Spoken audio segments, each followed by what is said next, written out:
సాయినాథ్ మహారాజ్ గారి పాదార విందాలకు శిరస్సు వంచి నమస్కరించుకుంటూ, ఇంతకుముందు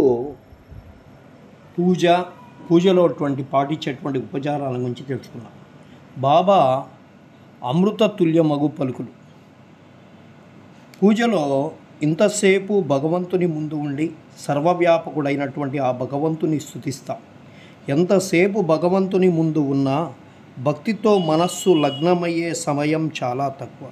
ఇప్పుడున్న ప్రపంచంలో భగవంతునికి సమయాన్ని కేటాయించడం కష్టతరమైన విషయం. కానీ మన సదాచారాల్ని వదులుకోకూడదు. అదే మన జీవితాలకు అందించేది,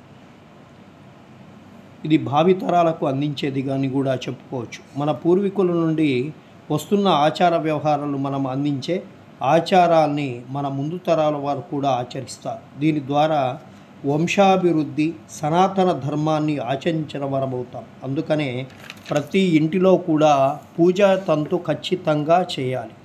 మన కులదైవానికి ముందుగా పూజ చేసి ఇష్టదైవానికి తరువాత చేయాలి. అంతేకాని ఇష్టదైవానికి ప్రాధాన్యత ఇచ్చి కులదైవం పూర్వకాలం నుండి మన ఇంటి దేవునికి ఎప్పుడూ కూడా మరువరాదు.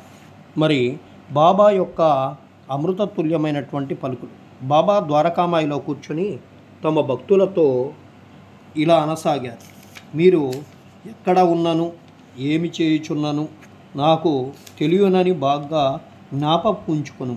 నేను అందరి హృదయములను పాలించువాడను, అందరి హృదయాలలో నివసించువాడను. నేను ప్రపంచంలోని చరాచర సృష్టిని ఆవరించి ఉన్నాను. ఈ జగత్తును నడిపించువాడను. సూత్రధారిని నేనే జగన్మాతను. త్రిగుణాల సామరస్యమును నేనే. ఇంద్రియ చాలకుడను నేనే. సృష్టి స్థితి లయ కారకుడు నేనే. ఎవరైతే నా యందు దృష్టి ఉంచెదరో వారికి ఏ హాని బాధను కానీ కలుగవు. నన్ను మరచిన వారిని మాయ శిక్షించును. పురుగులు, చీమలు తదితర దృశ్యమాన చరాచర జీవకోటి అంతా నా శరీరమే, నా రూపమే. సాయి ద్వారకామాయిలో కూర్చొని పలికిన పలుకులలో నేను జగన్మాతనని సంబోధిస్తాడు. మరి ఎవరి జగన్మాత? సృష్టికి మూలమైనటువంటి స్త్రీ శక్తే జగన్మాతగా చెప్పుకోవచ్చు.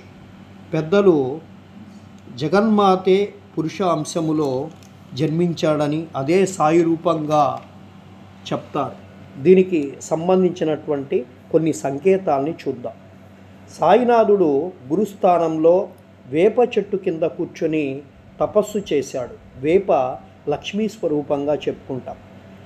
ఈయన షిరిడిలో పూన మొక్కల్ని నాటడం, ప్రతిరోజు పచ్చి కుండలతోటి నీరు పోయడం, మొక్కల్ని పెంచడం చేసేవారు. చివరికి సాయినాథుని మహాసమాధి ఆ తోటలోనే ఏర్పాటు చేయబడింది. ఆ తోట పేరే లెండీబాగ్. అదే ప్రస్తుతం బూటీవాడగా చెప్పుకుంటున్నాం. అది సాయినాథుడు మహాసమాధి చేయబడినటువంటి ప్రదేశం కూడా ఆ పూల వనమే అని చెప్పుకోవచ్చు. ఈయన మువ్వలు కట్టుకొని ద్వారకామాయిలో నాట్యం చేసేవాడు.